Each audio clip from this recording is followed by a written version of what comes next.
Good day, everybody. Strangers103 here today with a replay cast for you guys. Gonna try something different. I'm gonna give you a little, I guess you could say, well, I guess you could say esports style commentator take on today's gaming replay I have for you guys. So let's get straight into it, shall we? Here we have a match, Gearing, played by Strangers103. Okay, fuck it, that's kind of bad, isn't it? But yeah, whatever. Gearing in division with a USS Cannot Shoot Back and VFM Detonation on a tier 10 game on Two Brothers. Domination for capture points. We see a tier 8 carrier game, single carrier game per team. Enemy has a Shokaku. We have a Lexington, another division in our team, Montana, and a Shimakaze. And of course the epic fail of New York, Fudetaka, and Benson, who got shafted by matchmaking. Opening up this game, we speeding it up a little bit, we can see a quite significant portion of our team heading towards the Charlie cap. It appears that they're trying to go for a very early advantageous capture point, which of course in the end in a random battle won't really be much of a deciding factor in the result of a game, as our Demois next to me opens fire against the enemy fighter squad, knocking one out of the sky. However, overall, the early capture of Charlie with a large significant portion of your fleet does cause you to be in a disadvantage in actually contesting the important actual flags, Bravo and, Alpha and Delta. Sorry for messing that one up. The flags on the flanks, which are actually the ones that you would have to fight over because the ones next to your spawns are pretty much free capture, and it's impossible for an opponent to contest that post-spawn, as we see the enemy damage fighter squadron coming in, getting shot at a little bit more by our friendly Demois.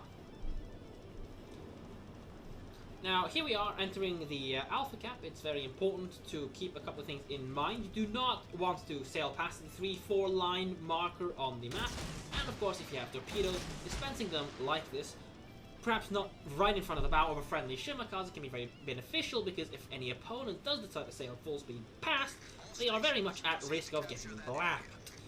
Anyways, another fight, the fighter squadron coming in again. Suffering quite some heavy 3-inch VT fire as we see an enemy smokescreen being deployed. Our Shima spotting an enemy Luoyang, who at this point, having deployed the smokescreen, would most likely not be sailing straight into the torpedoes we dispensed. However, if any opponent did continue, they would be. And this is the reason why you do not want to sail past the current line that I'm sitting in, because you get shat on big time. As we can quickly see, Luoyang taking massive amounts of damage, being left on barely 5,000 health, still taking damage coming in. Benson now again open to fire through looking at the mini-map. 2 destroyers, potentially a battleship and a cruiser as torpedoes sail past us.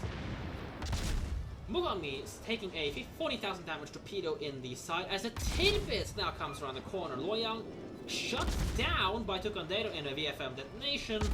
However, that has in return costed Potato quite a lot of health, which we will come to shortly after this. Enemy Tidbit sailing full speed out into the open, getting shot on by Demois, Gearing, Tidbit, Shima, Montana, New Orleans, Harvard, Benson, and potentially New York and Fudetaka in the back. This guy certainly is not going to be lasting very long. His health bar already taken down to 24,000 damage as a friendly Tidbit attempting to spend his skill behind my stern.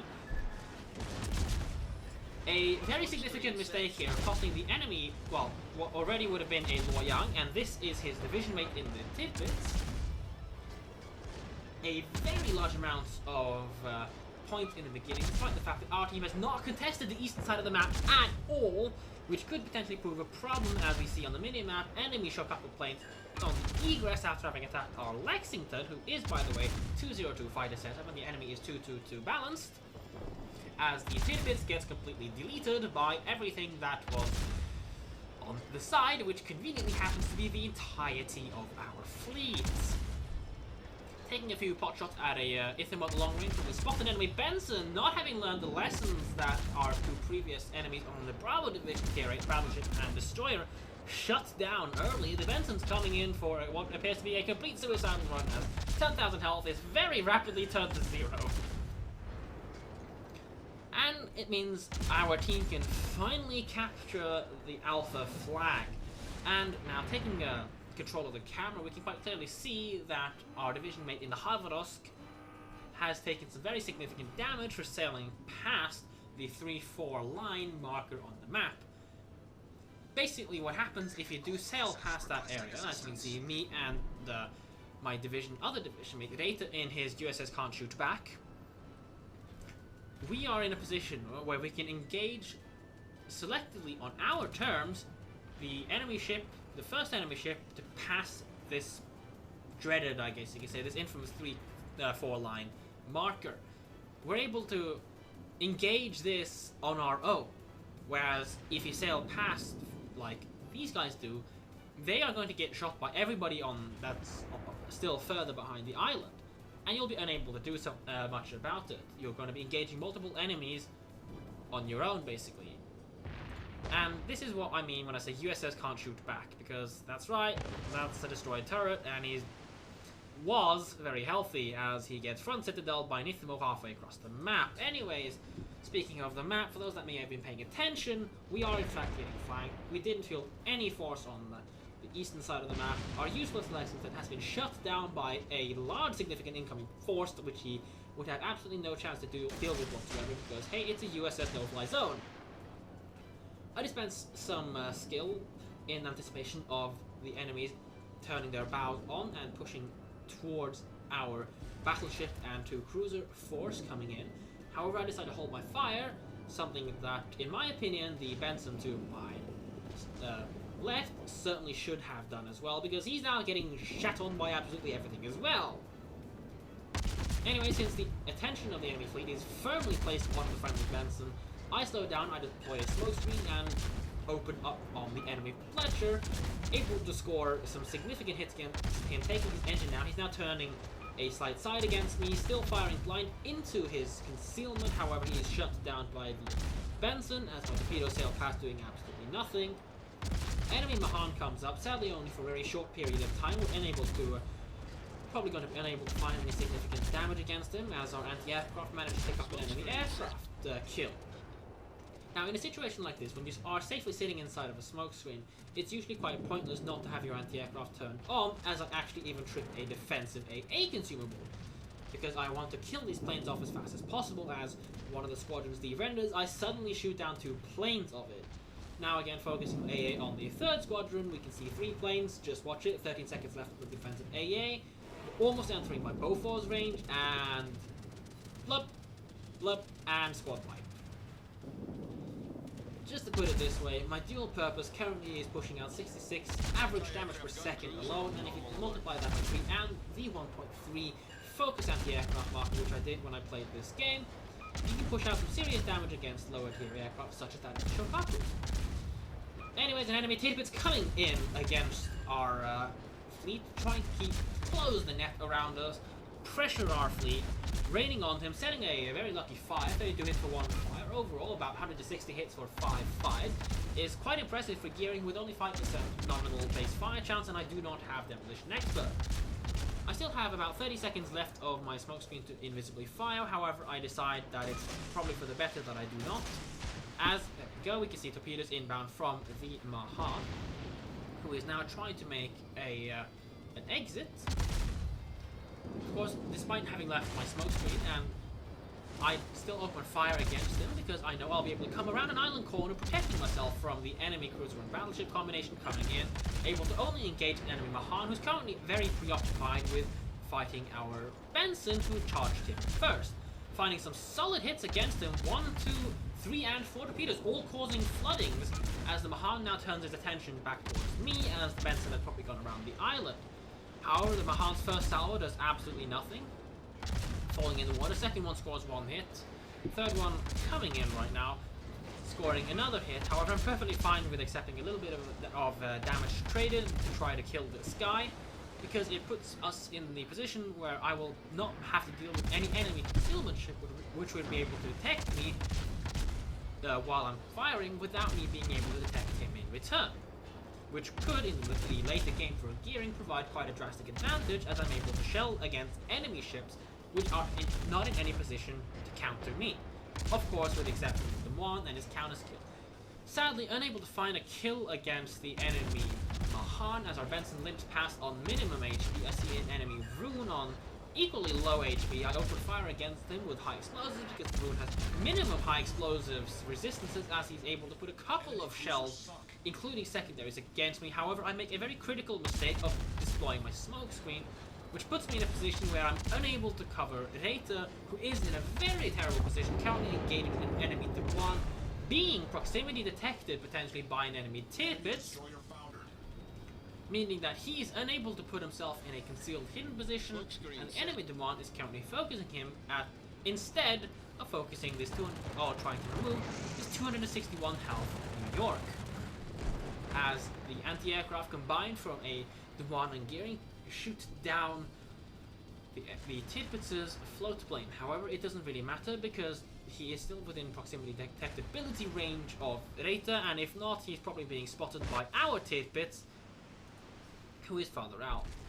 And of course, since I deployed my smoke screen in a useless position, and I did not even take advantage of it myself, and for those of you guys that can see, I do have premium consumables. However, I do not have superintendents, so I only have 3 uses of each consumable, meaning that I really should be careful of my uses of them. And again, USS can't shoot back, showing a significant weakness of having lost a turret, fighting an enemy Demon capable of turning 3 guns against him, with Reita in return only being able to fire 2 of his turrets. And as you can quite clearly see, 7,000 health versus 14,000, Reita is not in a good position against him, despite the fact that he is reasonably well angled, and the enemy Demon is showing an angle that Reita can in fact penetrate with his US cruiser armor piercing normalization angles, as the Tirpitz contemplates reversing behind trying to clip Reita. Reita countering this by going forward, still engaging the enemy Demon in a one-on-one gunfight, using the island extremely skillfully to cover him against the Tirpitz. However, he sadly gets set on fire by the enemy Demon's last salvo, leaving him the 53 health, which finishes him off, which causes Reita to be unable to fire another salvo, potentially could win another couple of thousand damage against this Demon, who is now turning to engage our Tirpitz, showing him complete broadside. Now currently my attention is more turned towards this enemy Tirpitz, as I deem this guy, or his removal, to be quite important, and knowing that the Demon could potentially want to use a couple of seconds to get into close range engagement with the Tirpitz, who could potentially dispense skill at the Demon. I open fire as we see that the Tirpitz managed to score a fire against the enemy Demon, which is instantly damage-con. However, this did come at the cost of his life.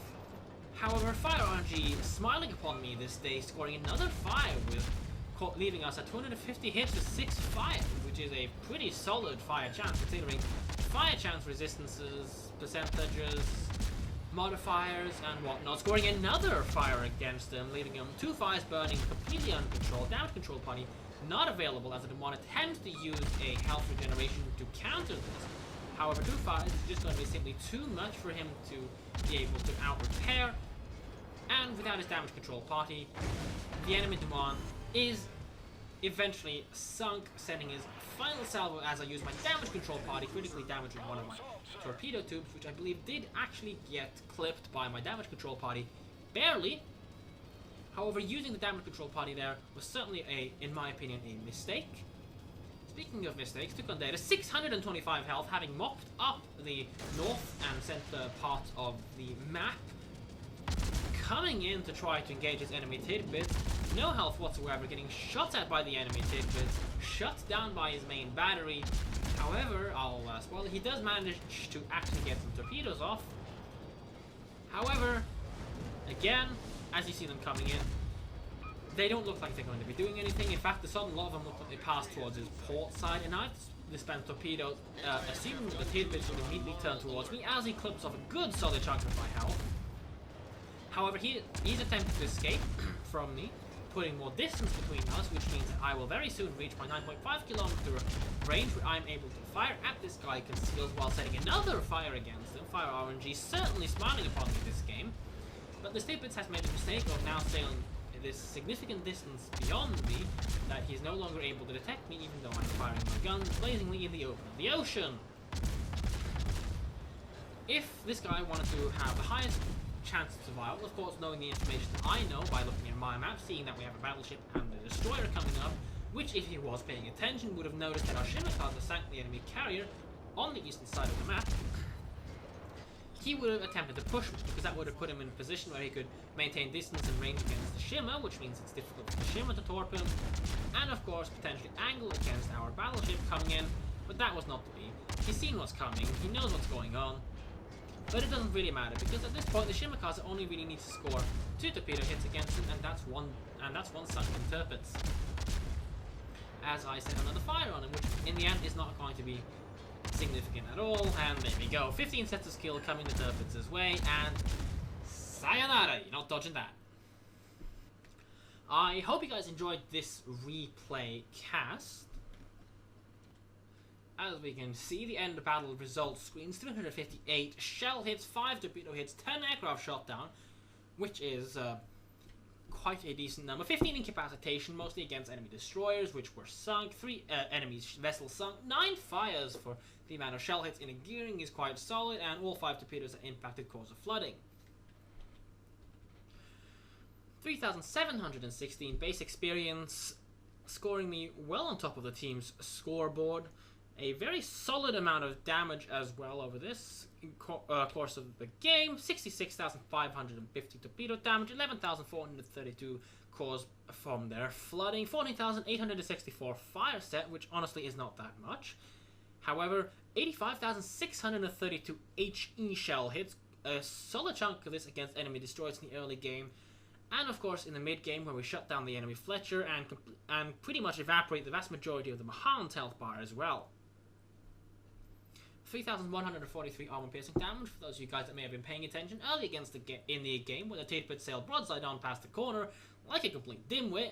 I did fire some salvos of armor piercing at him, which in my opinion was actually a mistake, because armor piercing doesn't really have the team utility meta of having the potential to set fires, and as we saw in this game, my fire RNG was certainly smiling upon me. Anyways, I hope you guys enjoyed this replay cast. I hope you guys enjoyed my style of commentary.